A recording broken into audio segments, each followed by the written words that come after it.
आम आदमी पक्षाचे राज्य उपाध्यक्ष विजय कुंभार यांनी या नमो महारोजगार मेळाव्यावर काही आक्षेप घेतलेत।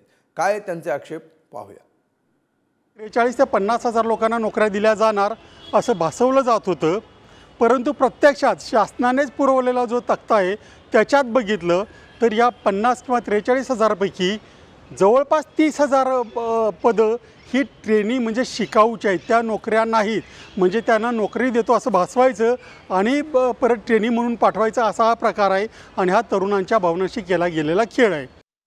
याच्यामध्ये एका कंपनीचं नाव आहे, जी कंपनी भोसरीची आहे, जी साधारणपणे 15,000 ट्रेनी भरणार असं दाखवण्यात आलेलं आहे। संकेतस्थळावर ही कंपनी कुठेही आढळत नाही आहे। गेली अनेक वर्ष आम्ही पुण्यात काम करतो, ही कंपनी कुठेही आढळत नाही।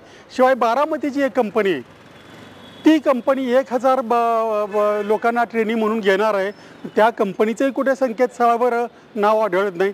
त्याच्याशी साधर्म्य असणारी दुसरी कंपनी सापडते, त्याच्यामध्ये 9च्या 9 डायरेक्टर हे डी विल्यमसन, स्त्री असो किंवा पुरुष असो या नावाने आहेत। म्हणजे ती कंपनी ही योग्य नाही असं आमचं मत स्पष्ट आहे।